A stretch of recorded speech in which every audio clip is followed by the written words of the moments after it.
This podcast is sponsored by the Building Performance Workshop, helping pros make more money doing better work for happier clients with advanced NBPI trainings and our new book, Home Performance Diagnostics. More at buildingperformanceworkshop.com. Enjoy. Welcome to the Building Performance Podcast from Green Dream Group in Chicago. I'm Corbett Lunsford, and today we're talking about trends in high-performance building and retrofits with the one and only Hank Rutkowski, who you may know from the cover of your Manual J or D or S or T. He is he's from HTR Consulting, which is his own company. He is the technical consultant for the Air Conditioning Contractors of America. Hank, thank you so much for being on the show. Thank you for having me. So how many technical manuals have you written? I don't know. I could have to count them, but if you count not the rewrites, but just the original number on the manual, maybe 12 or 14. I don't know. So it's 12. Say 13. I don't know. I have to go count them. So ACCA says to you, "We want to write a manual. We don't know what to call it," and you say, "Let's call it Manual J." How does the letter get chosen? Well, no, Manual J supersedes me. I started writing in 1980. It was a Manual J goes way back to the 1950s. I think they just started writing manuals, and my guess is that they started with Manual A and B and C and started working down, and when they got to load calculations, it was probably J. I don't know. Those people are not around anymore. Interesting. So A might have been for like fire pit design or something. We had a Manual K and a Manual L and stuff that are not published anymore because they were 30 years old. But so J was just out of the progression of the alphabet as they started developing manuals. Interesting. So after they have decided, okay, we're on letter X at this point, Hank, we want the manual written. What happens next? Well, I don't know if they ever got to X. When I came in 1980, my first project was to redo J. So we already had I don't know how important, what we call it a manual, but I was going to redo J, and then I did a psychometrics manual because some people needed some basics. We called it P.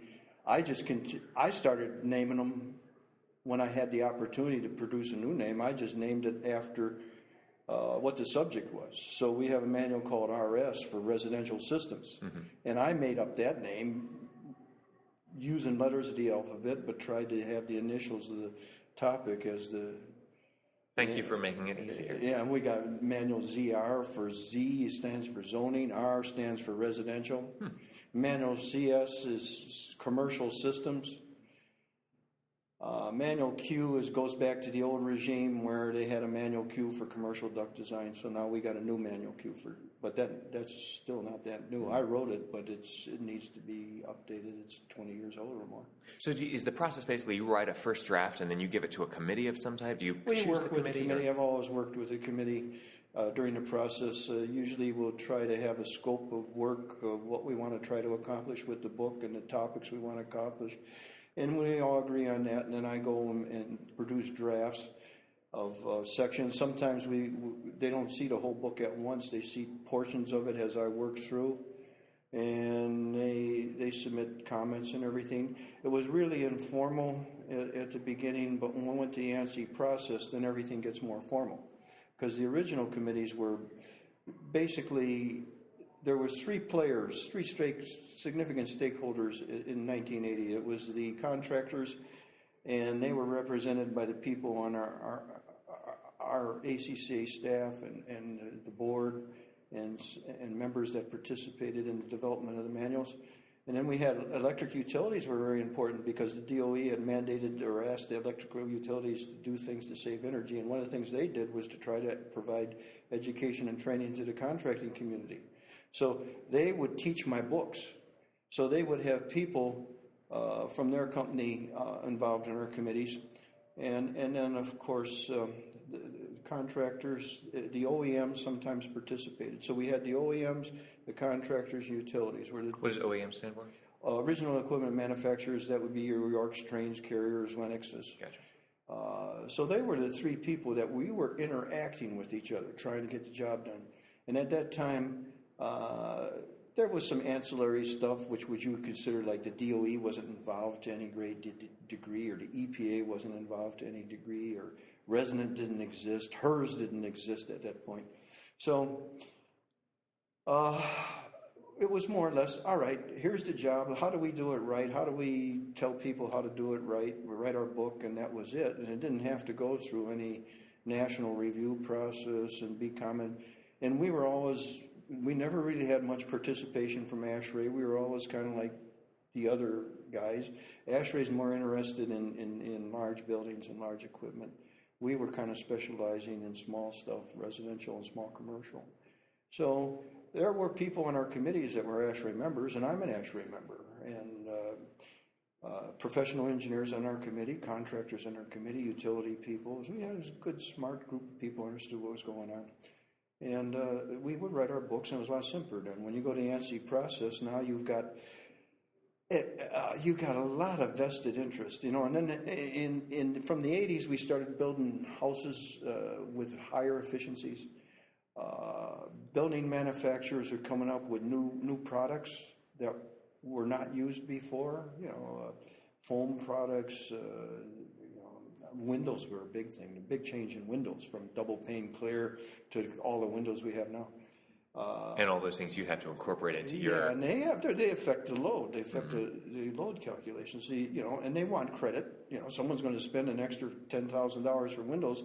You should get credit for it in your load calculation. You know, so things got more complicated, and then you got the human part of it, because somebody's got a great idea to improve your front door.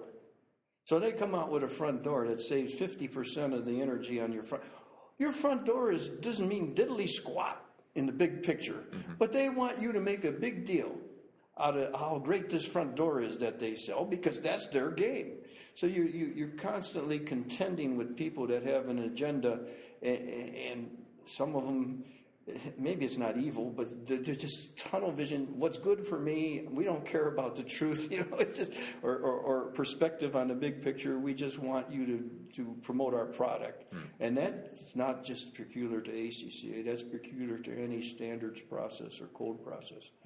I mean, you've got, like, I grew up in Chicago, and you've got to run hard wire on a home. You got to run wire in hard conduit. That was put in there to the benefit of the unions. So you're always fighting that kind of stuff. Now, it's been adopted in Illinois, which is where I'm from as well, that Manual J or equivalent is required. First of all, how did Manual J get to be the de facto standard for heat load calculation? Second of all, is the fact that it's now being required changing the dynamic around it? Well, the first Manual J's were created to help the industry when air conditioning, I'm old enough to remember when the average home in Chicago didn't have air conditioning. So they started developing the market for residential air conditioning, and then heat pumps came in. You know, there was a time when heat pumps, what's a heat pump? So that was way back in 60s probably. So these, essentially, you're dealing with people who were installing furnaces up until then. And some of them were cold furnaces. So they come out with this stuff. No one knew how to apply it. How do I decide how big of a unit do I use? It was one of the basic questions. So at that time, ACCA was NESCA, or was National Warm Air in Chicago. And then they later became NESCA in Cleveland, and they finally evolved to ACCA in Arlington, Virginia. But the initial effort was a need in the industry to be able to know how to apply this equipment, install this equipment. So that was their mission. And in the beginning, they did it. It was a contractors association, and they had support of manufacturers. And then at some point, and this was basically an inbred kind of thing, like, we're going to help ourselves know how to do this correctly. There were no national implications. It just was within our contracting community. How are we going to do this correctly? So they started writing the manuals, and then the same problem cropped up as the OEMs that were supporting financial support to the, at that time maybe it was NESCA, started insisting that you write this to our advantage. You write. At that time, ACCA being a member of independent contractors, and they tend to be a little bit independent when they need to be, and they said, well, heck, take your money. We want to do it right. We don't want to be an advertising agency for you, so we'll write it without you. Well, we always invite the OEMs and have always participated, but now when we're not beholden to them, so we're free to do our best job to tell it the way it is. And then that continued up until 2000. And then you started, in the meantime, the government started getting more and more involved with the government, official government agencies and the nonprofit special interest agencies. We're putting more pressure on energy efficiency, and then when they did that, by making the house more efficient, they created indoor air quality problems, which had to be solved by ventilation standards and codes. So it's gotten a lot more complicated, and we got a lot more stakeholders. So when I write a Manual J, I got a little diagram that I show people, and it looks like a big mess. It looks like a big maze of all the stakeholders and how they're connected with each other and they have influence, because we have to listen to everybody and try to accommodate everybody's interest so that it works out correctly. And so now we have stakeholders from all aspects. We got nonprofits, governments, agents, the DOE, EPA have input. Sometimes we deal with people from the national laboratories. They've been helpful. I have personal relationships with them professionally that they've contributed information or asked questions that required me to work really hard to satisfy them, but that's fine when people object or, they make me justify what I do. That's perfectly okay because that makes the product better. If I can't defend what we're doing, then there's something wrong. And I try to honestly defend everything we do with math and physics. I don't try to do, that's the only legitimate way. And so that's basically, it's gotten to be more complicated because we've gotten way more stakeholders.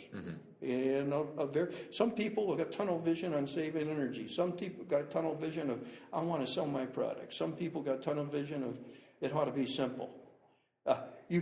It can't be any of these things. It's a compromise for everybody. You have some disclaimers in the front of Manual J, and I imagine in the other manuals as well, of do not use this manual if. Can you go over some of those disclaimers and why they came Manual about? J is basically common, ordinary residential air conditioning. So it's basically the ASHRAE definition, and you're challenging me to remember the exact definition, but basically 3 stories or less. So you might have a single-family detached house. You might have a duplex or a triplex. But Manual J is not designed for a high-rise residential building. That's a commercial application. Swimming pools and hot tubs, buildings that have swimming, even as a home. Anybody that tries to put a swimming pool in their basement or in their home or even a hot tub is headed for trouble. You need a manual SPS because first place you have to build the envelope correctly. You simply want to build a thermos bottle around the swimming pool so that the moisture can't get to the rest of the house. And then you need dedicated equipment to control the moisture, temperature, and air quality in the swimming pool. So people don't know what they're doing. Yeah, I can put a swimming pool in your basement. They'll destroy the house. And the other thing, when people find out that the HVAC for the pool costs as much or more than the pool, they get discouraged. So there's limitations, but basically Manual J is it can take care of some pretty sophisticated houses. That's the other thing that changed. The original Manual J's and the original theory was created at University of Illinois, and if you've seen the houses they used for the research, they were just single-family cracker box houses, 2-to-1 aspect ratio, single story, maybe single pane or double pane glass. So there's 5 or 6 rooms. Well, now we got houses with all kinds of levels and glass facing this way and roofs and skylights. So it's gotten more complicated. As a room is a room, it's got glass walls and ceilings. So nothing's changed in that respect. What's really changed in the modern construction is the need for zoning, because what the architects completely determine what the zoning is going to be. This is a big disconnect between architects and HVAC, but that's existed for as long as architects and HVAC. But the architect really, by using different types of glass, different types of overhangs, and different things, can reduce the zoning problem or eliminate it if he was aware of it. But they're not thinking in terms of practicality. They're thinking in terms of aesthetics. So they create houses that need to be zoned. And zoning didn't come into, the last 10 years or so. It's gotten to be, I got involved with it knowing that they needed zoning. I was involved with helping Daikin way back in the early 80s with their split zoning systems. I expected it to take off because this is going to meet a need. Well, in 85, it took to almost 2000 for it to catch on. So I was ahead of my time. But realistically, you can't. And then the homeowner's expectations. The original Manual J said, if you can read an original University of Illinois report, it says, this procedure, if you use it, you may see a few degrees, maybe not more than 3 degrees swing at 5 p.m. in July.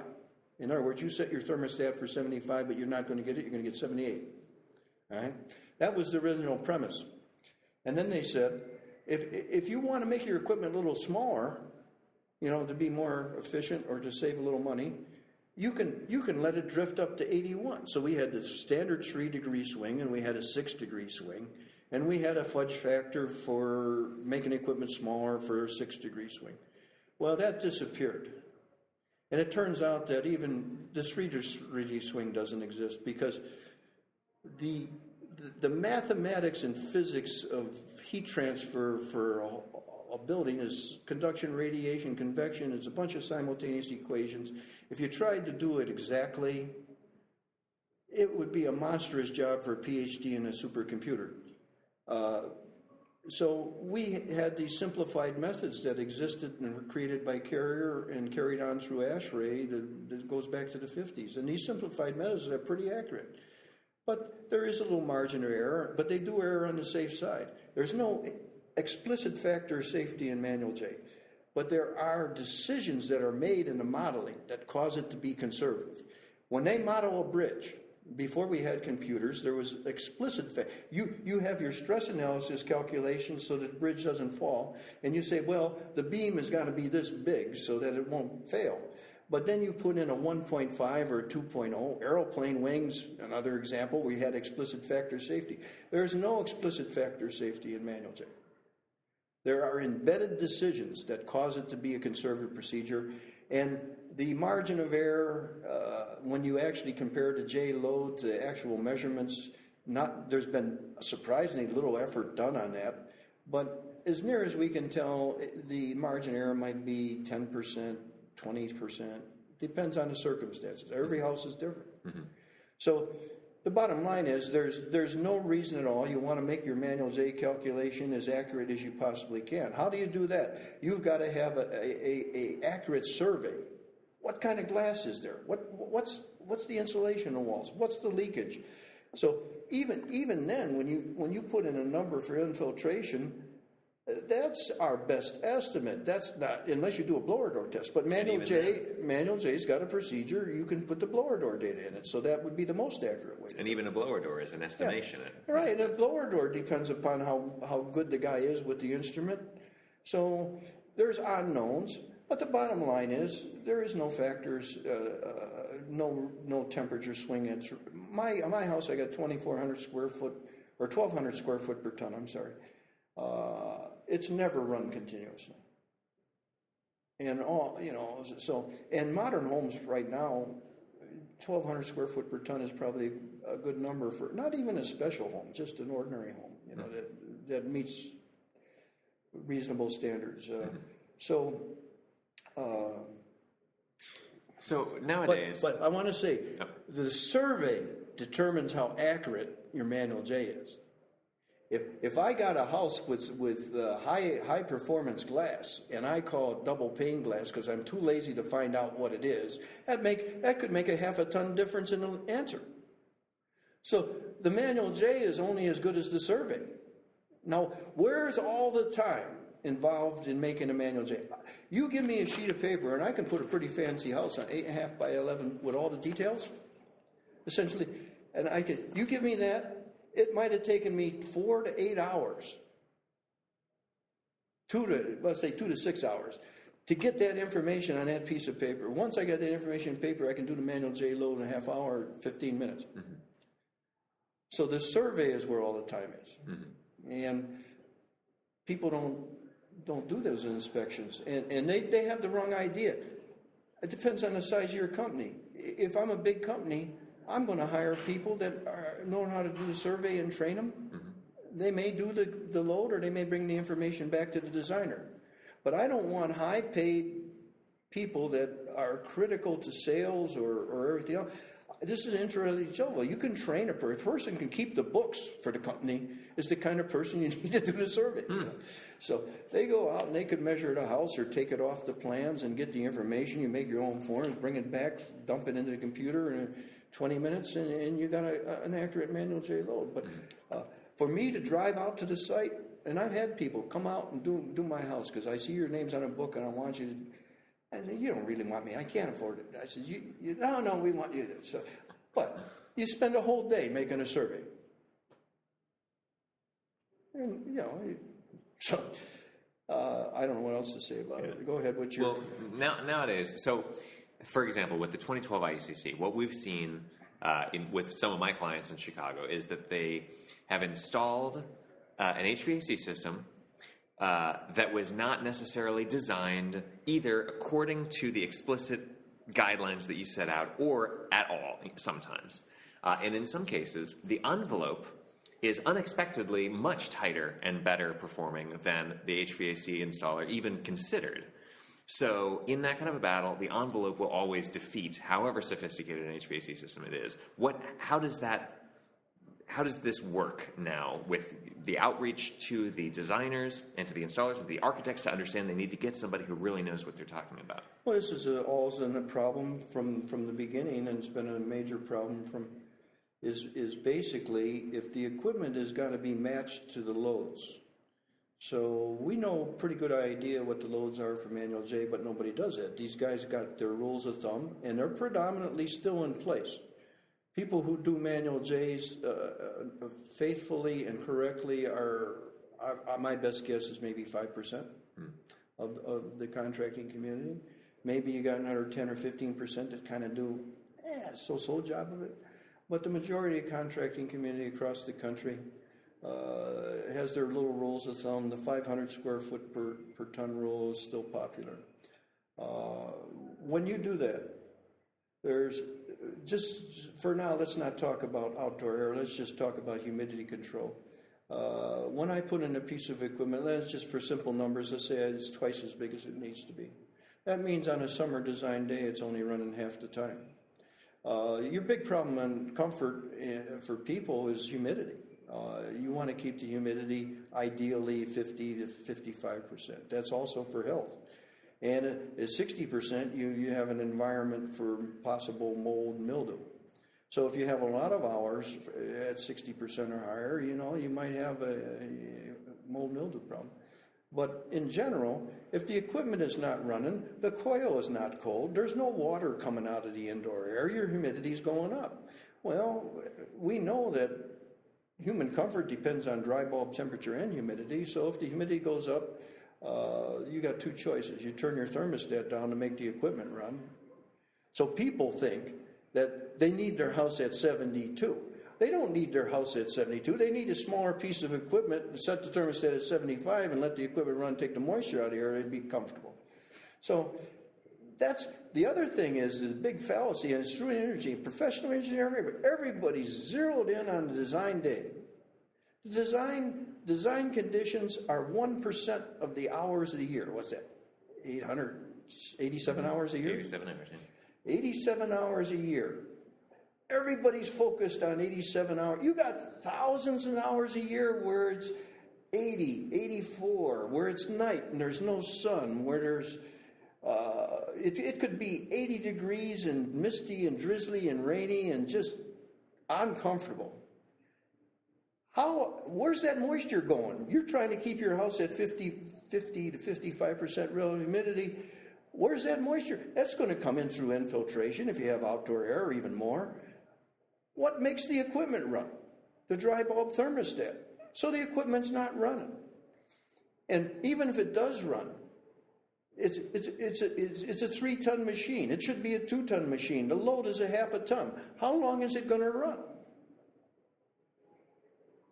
How do we solve that? I actually had Lou Harriman on this program a couple months ago, and he was mentioning that ASHRAE and ACCA for 100 years totally underestimated the relative humidity in the low 80s dry bulb, and we were all shooting for like mid 90s on the design day, and now they've determined that actually the most hardcore load is in the low 80s. For humidity control, when you start getting between 75 and 90 degrees, and then the sun's got a big difference, the solar load makes the equipment run at night. You can have the humidity can be just as high or higher on what we call a part load day, where it's not hot outside and you don't have much sun or no sun at all.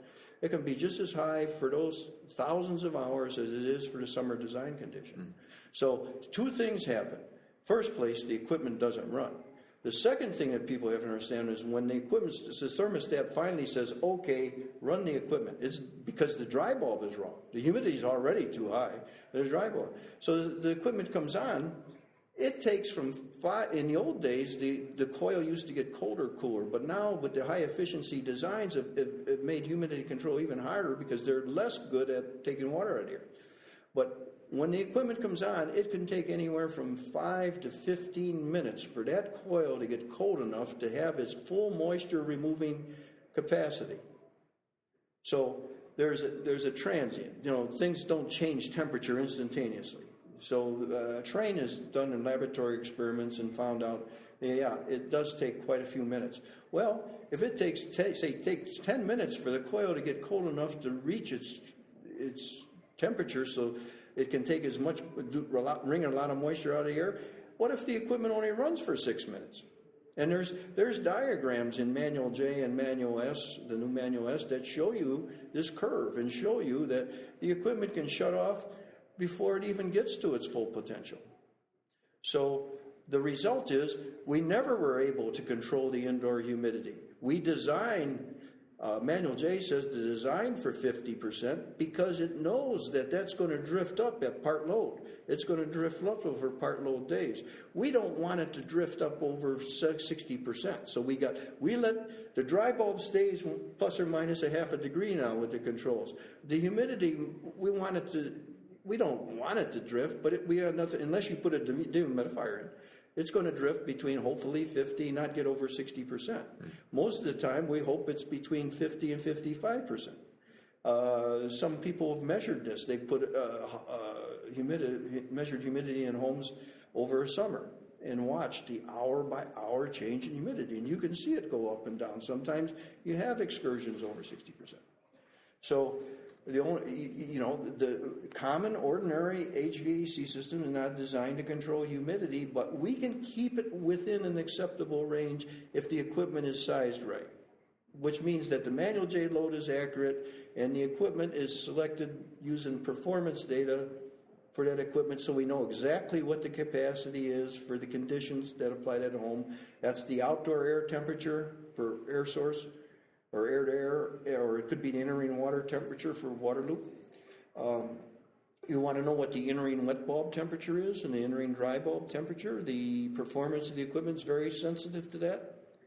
Equipment likes to take moisture out of the air if it can. So if you have real wet air going into the indoor coil, it's going to try to take that moisture out. So it's working for you in that way. But there's a fair amount of things that are going on that are balancing out in there. And if you do it all right, the bottom line is Manual J load has got to be as small as you can defend. You can't just arbitrarily make it small, but the smallest as you can defend. And then the equipment has got to be as close to the Manual J load as you can get. And using Manual S. Using Manual S and using OEM performance data and using the operating conditions that actually apply to the house. So if I do a load calculation in Phoenix, I might be using 110 degree outdoor air temperature. If I'm in upstate New York, I might be using 85 degree outdoor air temperature.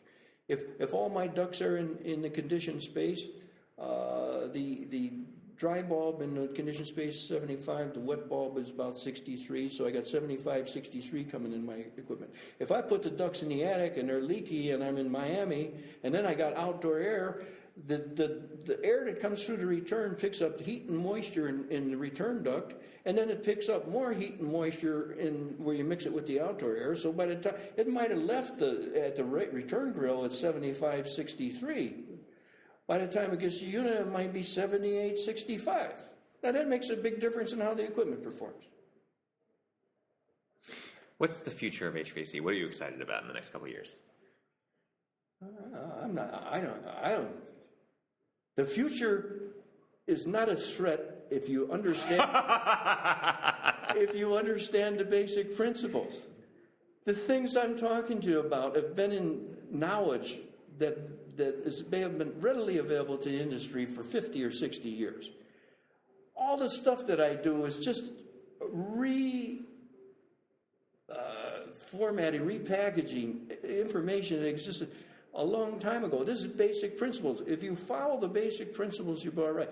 So these principles apply to inverter equipment. They apply to two-speed equipment.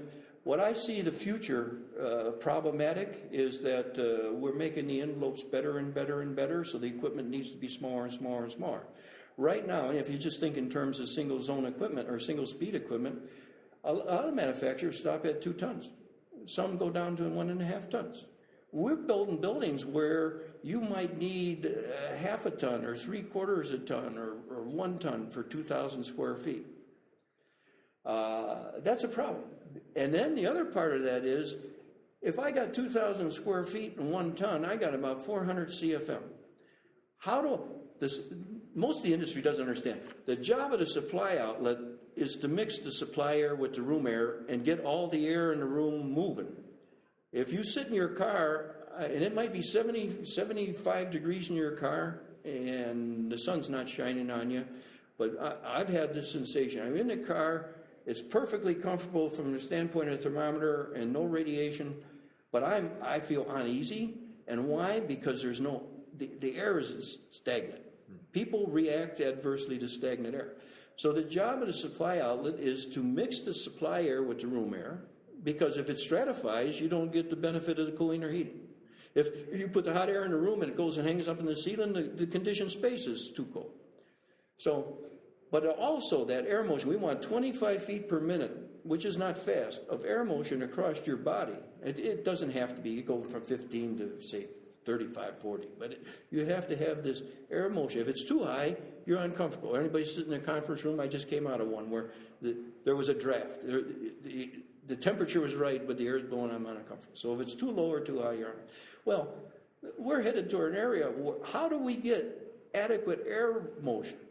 All these supply outlets and stuff that are on the market, they're abused right now. They already put them in.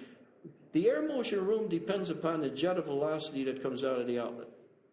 So what's the face velocity at the outlet? If it's 300 feet per minute, you don't have much momentum.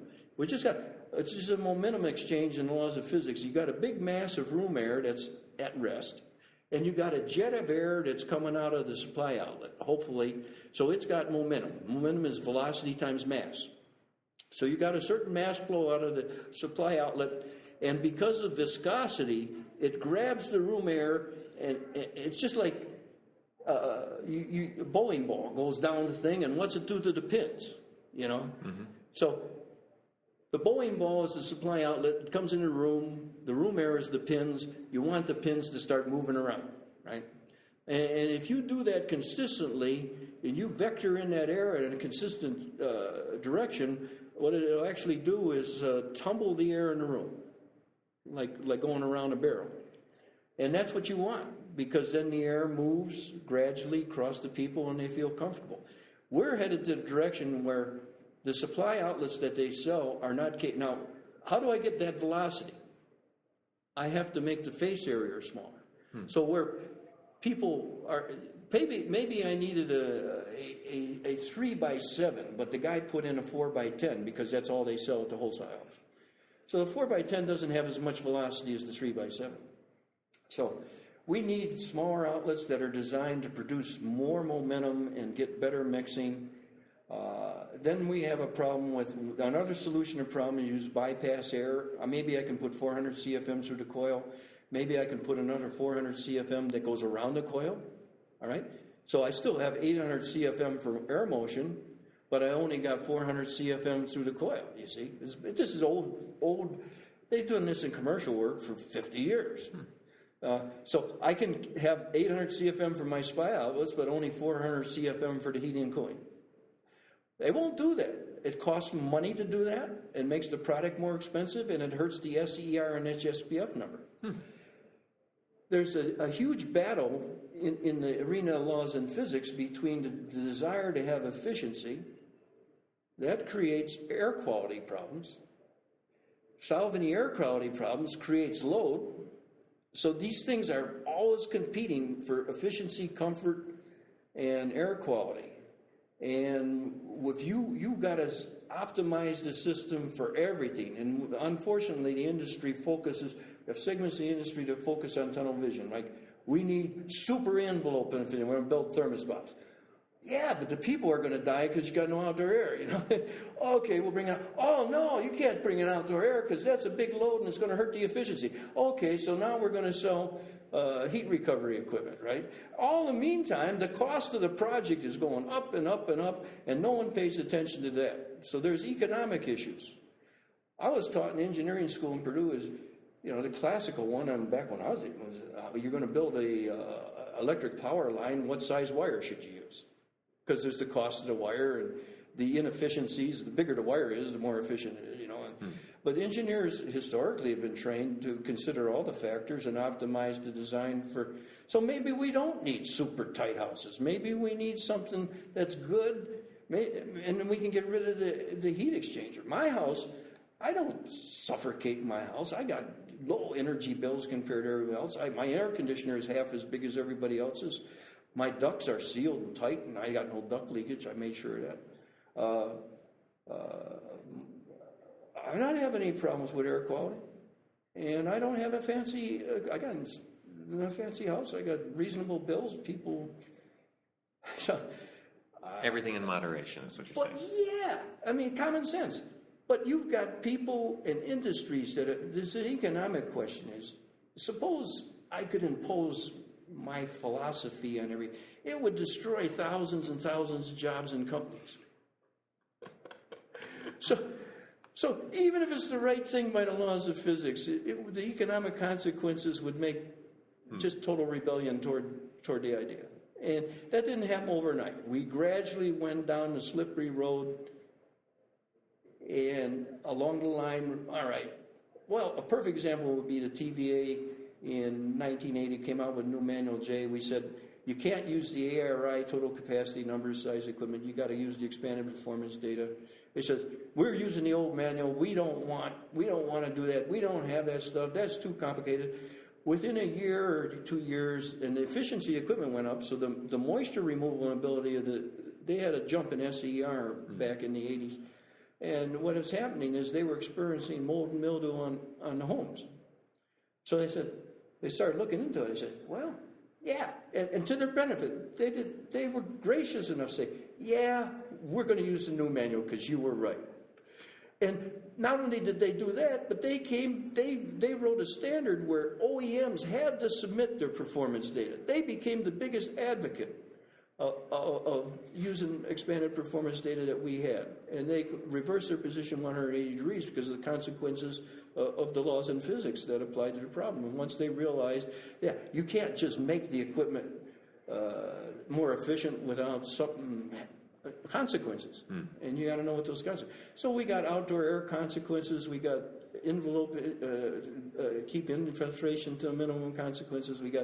We need outdoor air. We got consequences about the heat recovery, and now we're selling dehumidifiers. Well, dehumidifiers make up for mistakes. We're using them kind of like erasers because the guy puts in equipment that's twice as big as it needs to be. He's got humidity problems if he's living in a humid climate. So I can put in a dehumidifier to take care of that problem. But it's a Band-Aid approach. If you would have done it right in the first place, you probably wouldn't have needed the dehumidifier. Hank, you are awesome. Thank you so much for being on the show. Okay. Hank Rutkowski is the technical consultant for ACCA, the Air Conditioning Contractors of America. You've been listening to the Building Performance Podcast from Green Dream Group in Chicago. I'm Corbett Lunsford. Tune in next time.